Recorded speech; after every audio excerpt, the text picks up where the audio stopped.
Bienvenue,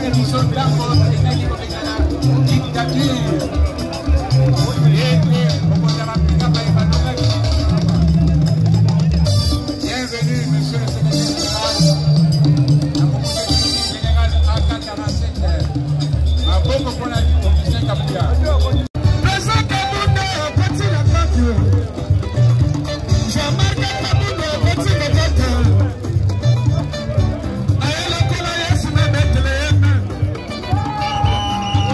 Pièce sur pièce. Pièce sur pièce. On a bouté, tu es jaloux. Le gars est fort. Une peste viva. Bana Félix Tshisekedi viva.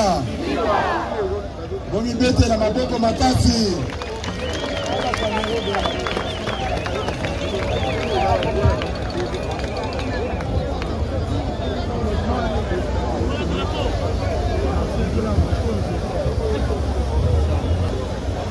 Oyo eza kosalama lelo eza komettre fin na badeba ebele. Badeba oyo bato ya lopoto balobaka badeba de caniveau eza kolakisa combien base eza très attaché na hiérarchie oyo eza kokamba yango. Yango nakosenga bino ko applaudir makasi mpona président na biso ya parti l'honorable Jean-Marc Kabounda na charisme de Papa Etienne. Équipe na ye mobimba oyo maboko makasi.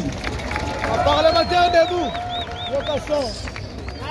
Makanisi soki omoni moto aza kobetela bamasolo ntambo moko oyo ideposo songolo pakala mema motu wana malembe malembe tina CNPP bamunganga batala likambo motu na yo tokani makasi puisque présence na bino awa ezali komettre fin na badiscours nyonso oyo bozali koyoka tokani yango naza koremercie bino na mobilisation spontanée oyo bosali mpona koyoka mokonzi ya parti. Merci mingi.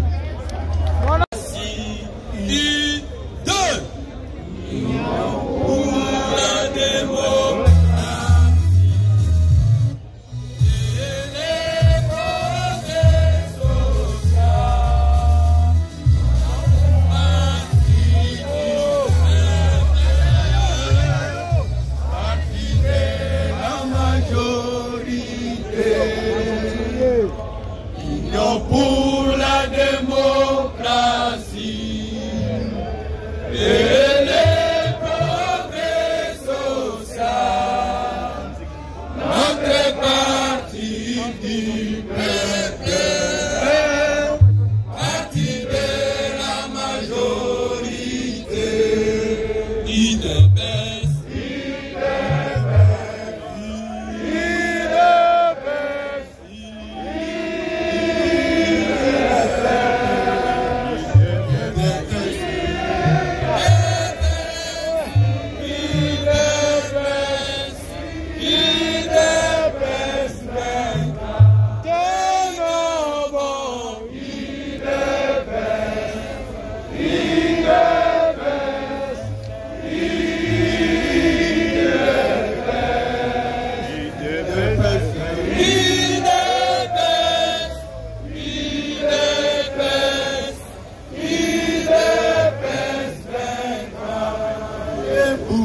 debout, combattant des luttons pour la démocratie, la liberté, les pouvoirs, qui sont l'émanation du peuple. Debout, combattant des libertés, nous luttons pour la démocratie, la liberté,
président de l'Assemblée nationale.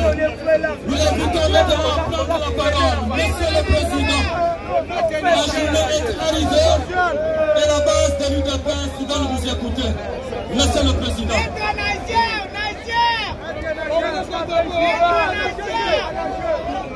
Papa social. Merci manager déjà. Drapeau.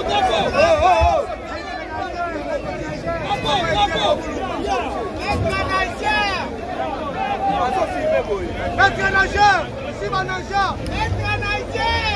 Papa social.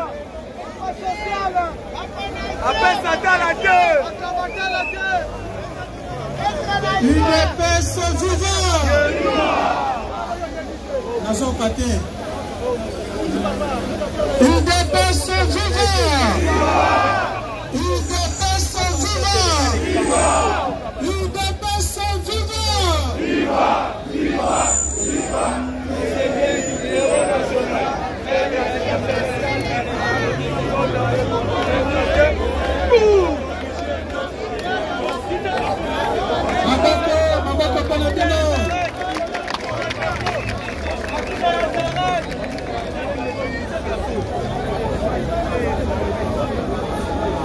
Nas combattant Kimia Makasi, Potayotana.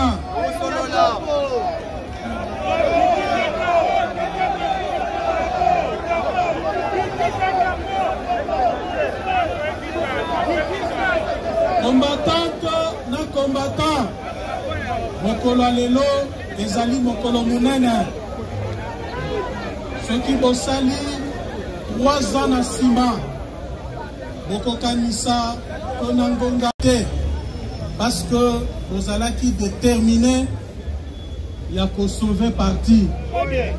Mokolo lelo ezali mokolo esengo.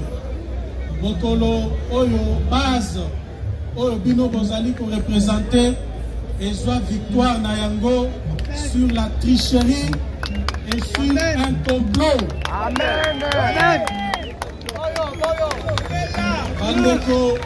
Bandeko tozaki kotambola na bango bazalaki koliela biso na CC biso tolobaki te bango balobaki soki tosaleli yango na Kinshasa bato wana bakosala biso mobulu tomema faci beton na bisika ya malili kuna tokende kotrahir ye kasi bayebaki te ke base azaki na puissance ya kokometi kuna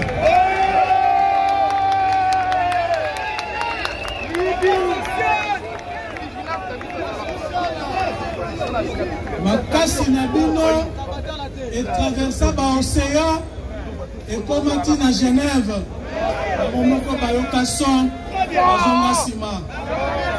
Donc combattante na combattant ezali pamba te soki toinstitue journée ya lelo ezali journée na bino. Bazali komona bakombatant mosusu ole bazala na esengo bazali komi tuta kosala mobulu. Et pourtant mokolo lelo ezali mokolo monene, mokolo ya esengo, mokolo oyo etrasaka penza ligne droite, ligne suka na pouvoir oyo toza nango lelo. Bokanisa mwa muke soki tosala ko tosalaka te. Est-ce que mbele toza na pouvoir lelo? Mbele toza na pouvoir lelo? Na yango esengeli po ebaki eza mokolo monene. Eza mokolo combattant ovandi olobi que tozalaki inspiré mokolo wana. Mokolo faci beto azaka pouvoir eza mokolo wana. Est-ce que toyokani malamu? Mokolo UDPS akota na pouvoir ezali mokolo wana. Parce que le contraire na oyo esalama mokolo wana tolinga tozala na balabala tino. Na yango esengeli tozwa conscience tozali na pouvoir bino base ya parti okomisi parti na pouvoir sikoyo attitude nini esengeli tozala na yango parce que tokomisi parti na pouvoir nakorapele bino makambo nayebisaka bino mikolo nyonso combattante na combattant na Afrique mobimba oyo parti ata moko te oyo leader na yango charismatique soit-il akufa parti wana et survivre baparti nyonso oyo baleader charismatique bakufa baparti wana mpe esala nini biso non seulement to survivre mais to relever défi oyo bapère fondateur na biso balansa tokomisi parti na pouvoir tobeta maboko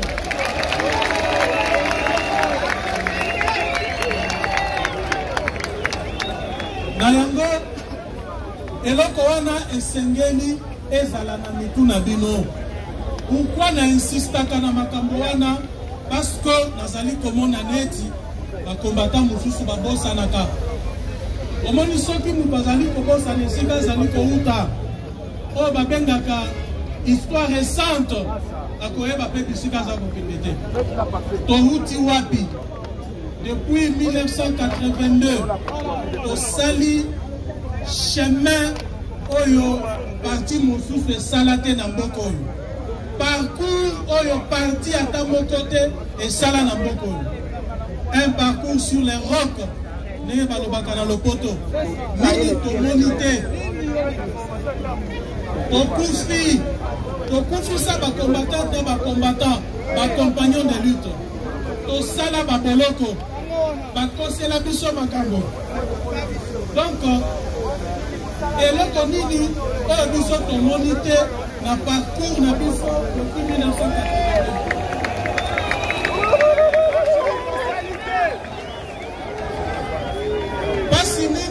basi nini tomoni te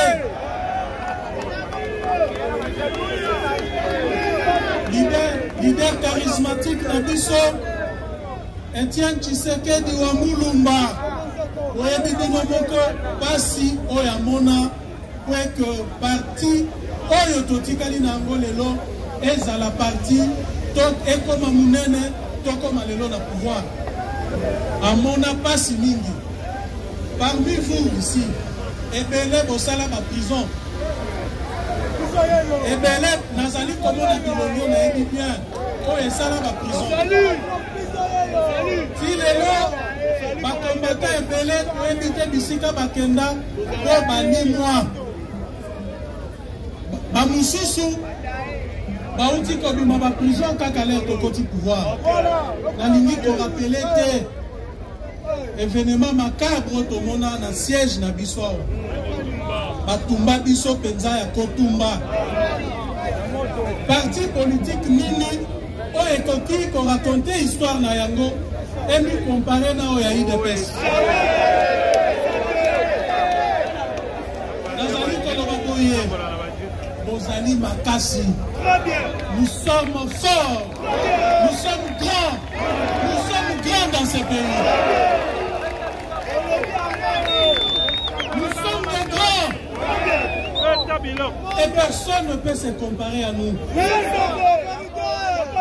ce qui partit na biso eza munene eza makasi c'est grâce à vous la base du parti parce que na politique tokoki komata tokiti mais rapport de force nde esalaka mutu na mutu amitya esika na ye ata na wenze tokutaka bataba ebele tabana tabazaka na prix na ye parce que soki batie na pesage tabana taba azali na kilo na ye donc mokolo lelo ezali mokolo na bino tozali koexalte puissance oyo toza na yango tozali koexalte capacité ya résilience oyo toza na yango na mboka oyo tochangea makambo. Nous avons su changer le cours de l'histoire dans ce pays. Nous n'avions pas reculé face à la dictature, face à la méchanceté, à la cruauté. Nous étions au front. Même ceux qui tentent de nous apprendre la lutte, par marche, loi de l'homme, de la peuple,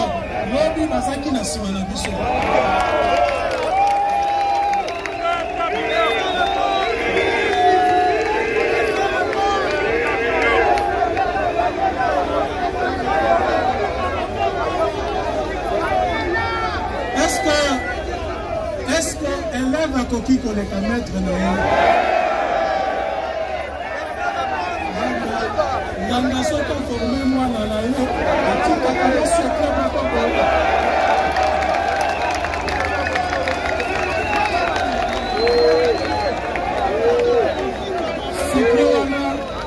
secret wana biso nde toza na yango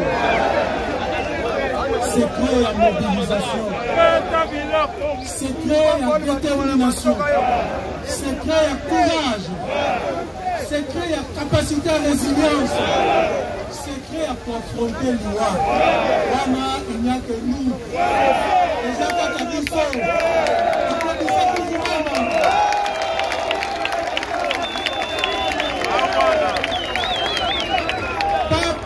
que l'UDPS dans ce pays. Pas plus fort que l'UDPS dans ce pays. Vous êtes grand. Vous êtes très fort. Alors, Makambwango, Toloba te.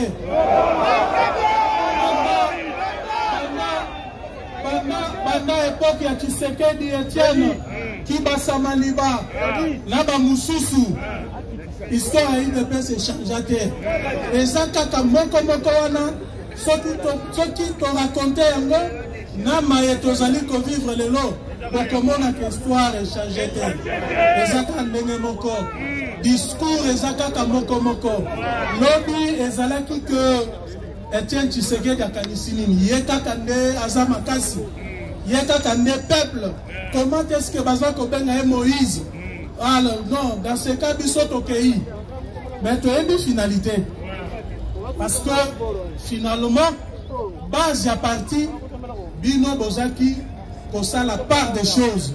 Bozaki Koyeba, Nani, Oyo réellement, Azali comporté par aspiration, Nabino, Naya peuple congolais en général. Vous n'avez jamais abandonné Etienne Tshisekedi, malgré qu'il était diabolisé, malgré qu'Azalaki invectivé, vous êtes resté fidèle à ses côtés parce que Bino Baz, Bako Sakabinote. Parce que sa base, il y a eu des personnes. Ceux qui tous à la inspirer Bino confiance. Voilà. Discours wana toyoka bandakala tozali koyoka ngo lisusu lelo oki batu balobi mais kabundu wana kabuya. Mais laissez-moi vous dire ceci, parti oyo ezali parti oyo ekufeli ba combattante na ba combattant ebele. Parti na biso oyo ezali parti oyo ezali dirigé par les esprits. Nos morts, ba martyrs na biso nyonso ba veillaka sur ces partis. Aventurier à ta mon côté à kokambaka UDPS. Jamais. Aventurier à ta mon côté à kokambaka UDPS. Parce que il suffit seulement que 1 minute et le cas pour que état d'esprit naïe na yabine kokanate directement. Parce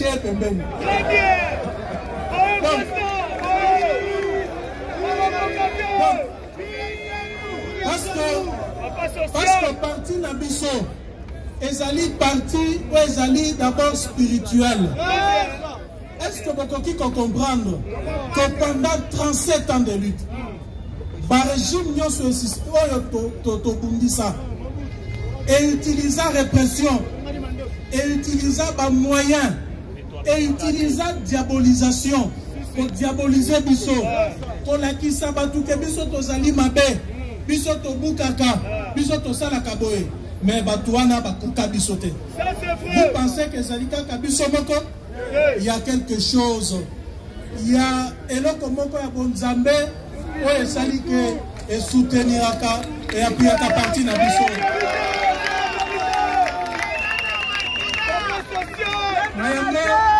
Nazali ko lancer message na ba détracteur na biso. Oyo bakanisi ete d'abord ba détracteur externe. Oyo bazali ko leka na ba chancellerie. Bazali ko voyager na ba mboka bapaya. Bazali même awa na ba réseaux sociaux. qu'on diaboliser chef de l'État, Félix Antoine Tshisekedi, qu'on diaboliser parti naye, qu'on le bête biso tozali mabe, baye bako soit échec, bako réussir te, aussi longtemps que tozali wana, tozali vivant, que infliger bango échec ya makasi. Bako rencontre biso na nzela na bango. Parce que Tolobi, il n'y a rien, c'est l'homme qui a peur.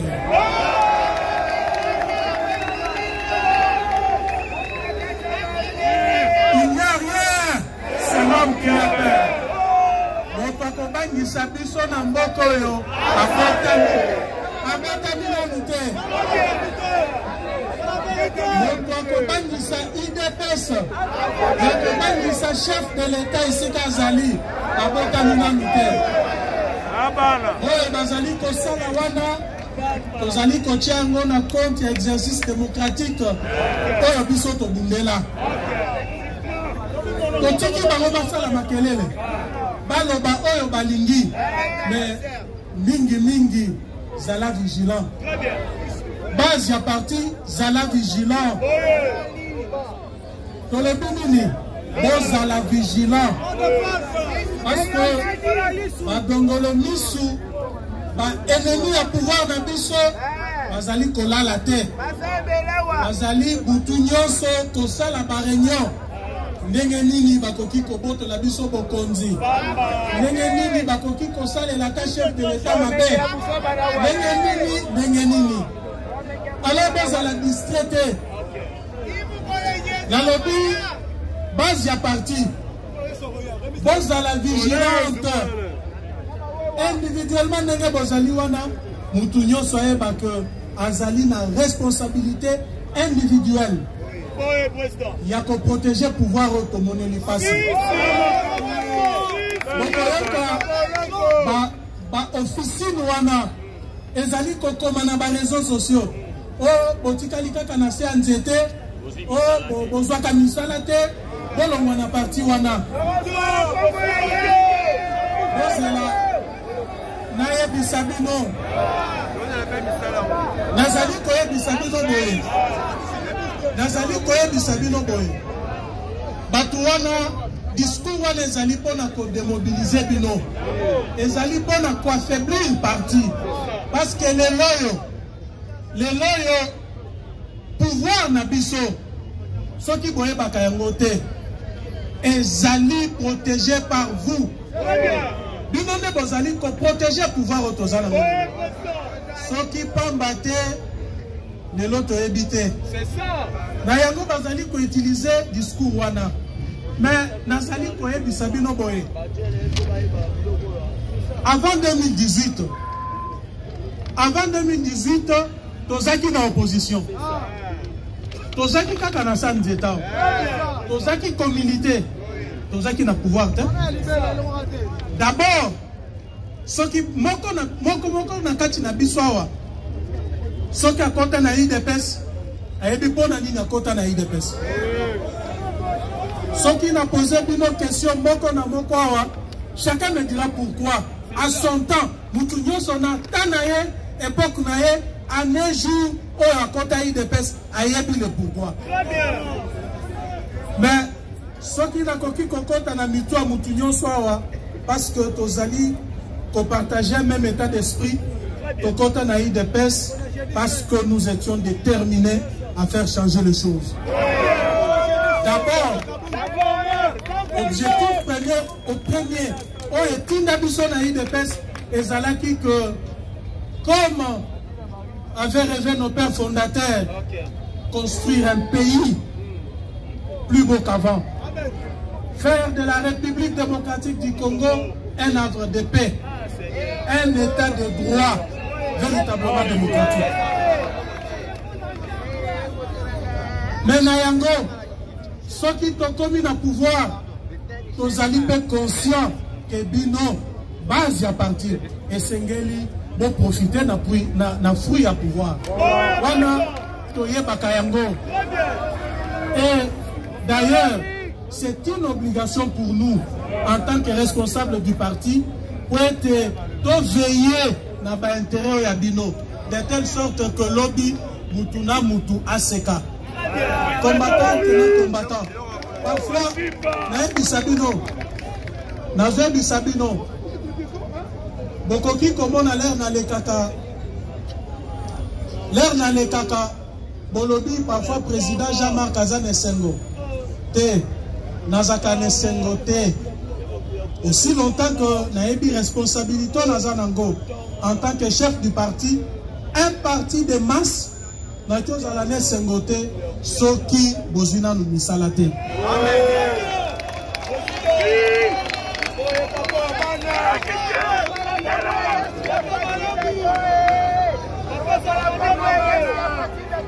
mais na minute tozali koloba toyokana bien toyokana s'il vous plaît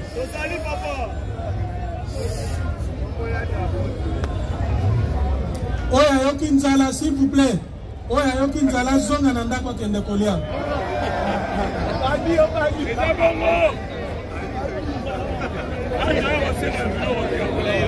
alors nazali koloba boye toyokana bien biso tozali parti politique tozali par responsable politique na minute oyo opportunité tozali na yango ezali ba poste politique ezali nini ezali ba poste na kati ya gouvernement ndenge tozali na majorité na parlement te tozali obligé ya kodiscuter na baninga kobamba tolongwe quand même ceux qui tozi moi 7-8 postes ministériels ezali ko correspondre na force tozali na yango na kati ya parlement deux fois net na minute tozali de loin supérieur ce kotali quota autozone na gouvernement na poids autozone na parlement ezali ndenge moko te tozwa quota ya munene tout simplement parce que poids ya chef de l'état pe ezali ko compter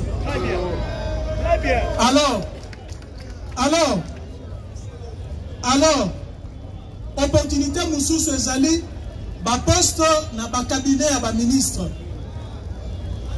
mususu ezali ba poste na ba entreprise po ezali ba poste politique mais boyebi bino moko que ba poste wana soki na lingi na calculer yango awa ekoleka 100 te ba poste wana ekoleka 100 te donc nazali obligé ya kosala mathématique neto ya Yesu na kana mais nazali Yesu te pona multiplier ba poste ndenge Yesu a multiplier mapa na kana c'est la vérité président donc nakoki kosala miracle wana te soki toza na 10 opportunités donc 10 postes oyo balobi de pesa nakoluka kaka 10 combattants na pesi bisika wana mais bino bozali en termes de millions voilà pourquoi bokoyoka mutu mususu soki akoti gouvernement te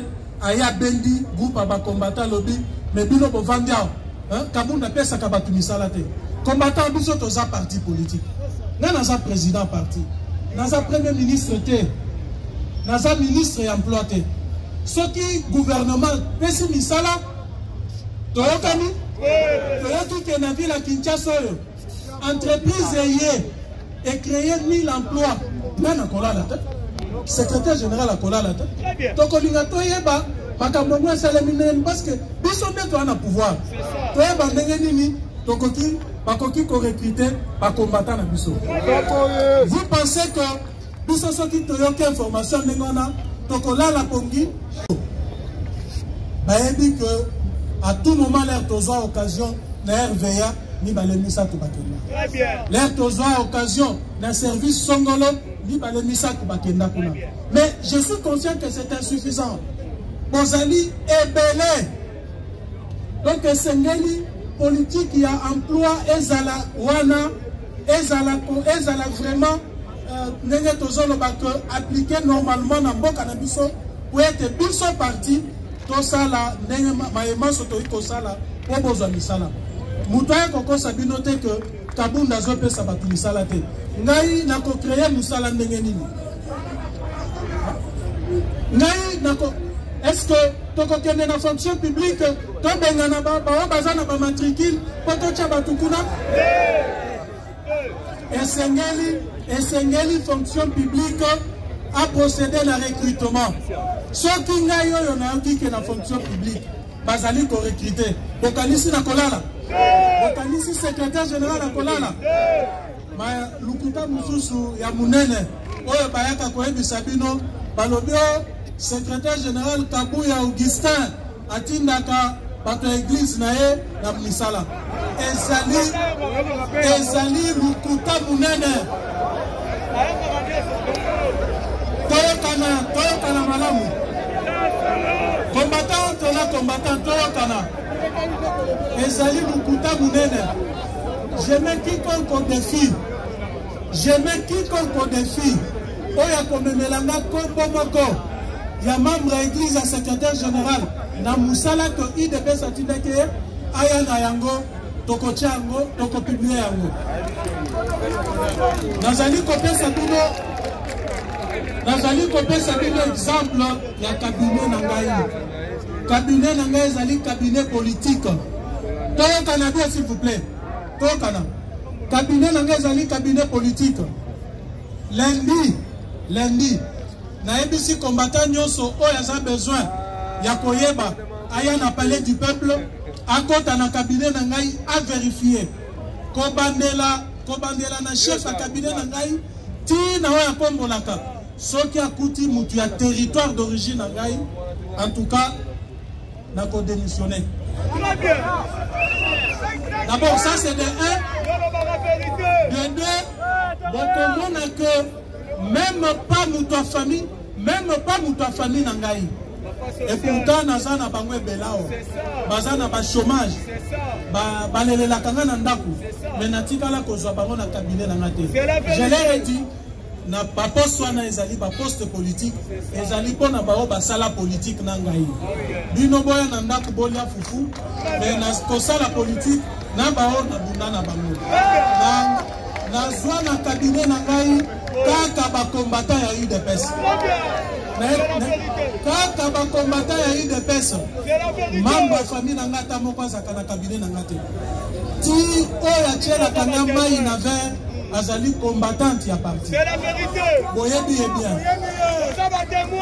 Alors, ezana makambo lukuta ebele oyo badongolo misu na kati ya parti oyo bazana bolingo ya parti te soki balingi basalaka joshe babengi 3-4 combattants oyo voilà Kabuya asalaki boye Kabunda asalaki boye Luvunu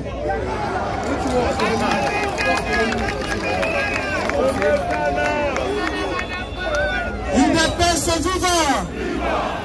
UDPS vivant! UDPS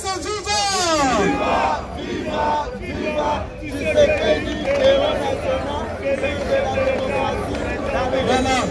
Oyo ezalaki soki nalobelaki makambo emploi ezali parenthèse nazaki ko-créer mpona ko-expliquer bino diabolisation oyo baadversaire bazali kosala à propos ya makambo ya misala bazali kotroubler bino.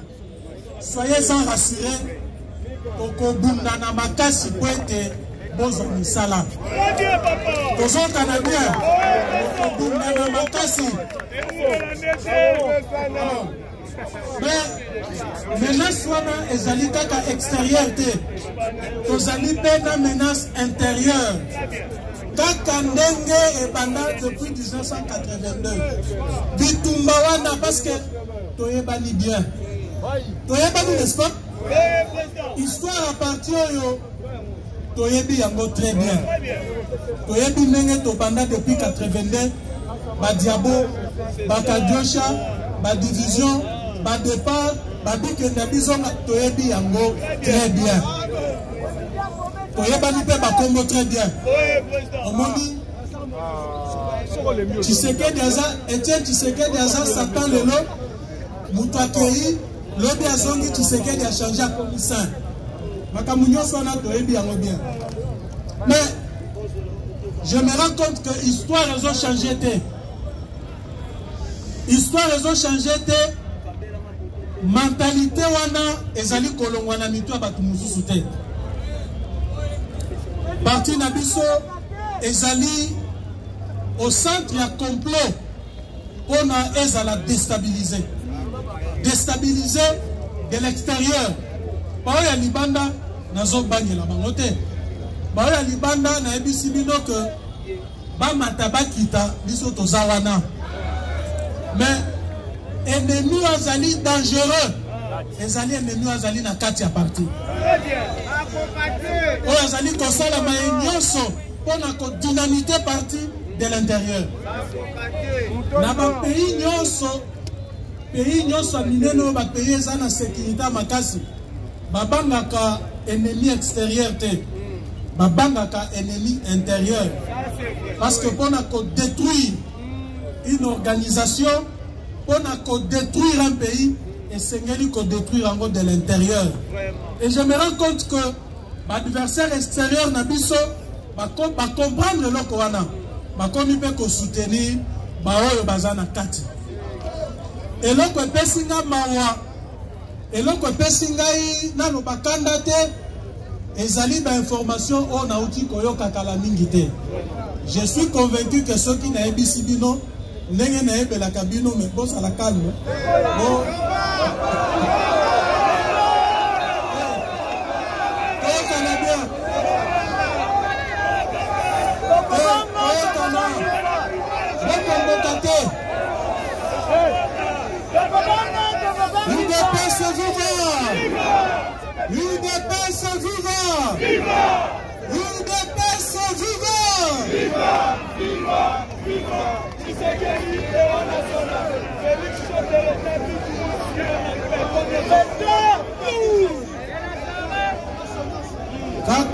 Kaka ndenge balobaka nyama oyo abomaka lidesu azala kaka na kati ya lidesu.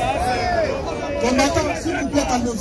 Ezali une génération une génération historique. On va nous le peuple congolais na pour. Bato ba chef élite. L'artiste est venu à Kali Bandali ko zela pe ko yemba. Ndaki sana Paul, Ready Marie-Paul.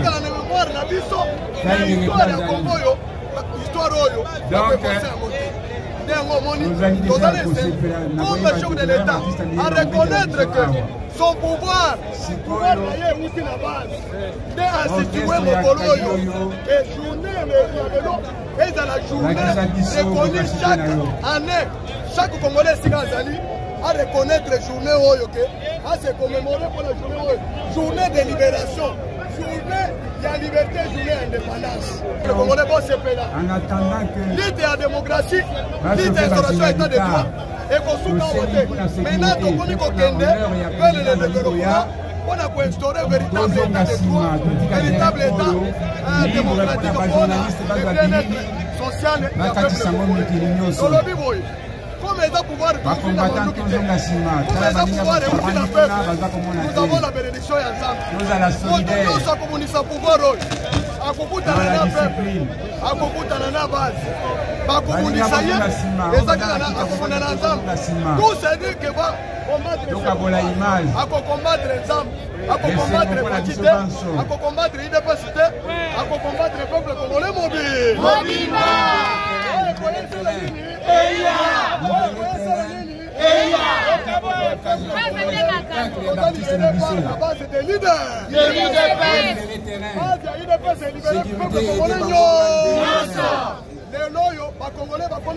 dans la discipline bien consentie.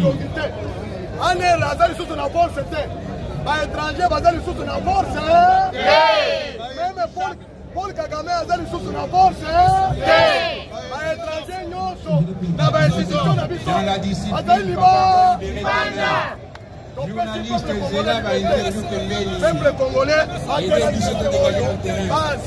il y a eu des paix à Pessio. Il y a eu des paix à libérer le peuple de Boumou. Ne doit pas être violé. Les interviews. Makambo ya Congolais, il y a 50% à bout.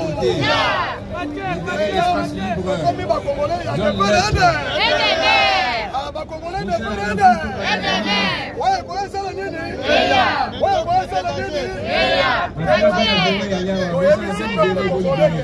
pouvoir oyo ekotika la timu pour Yesu nini akosala nini akoya.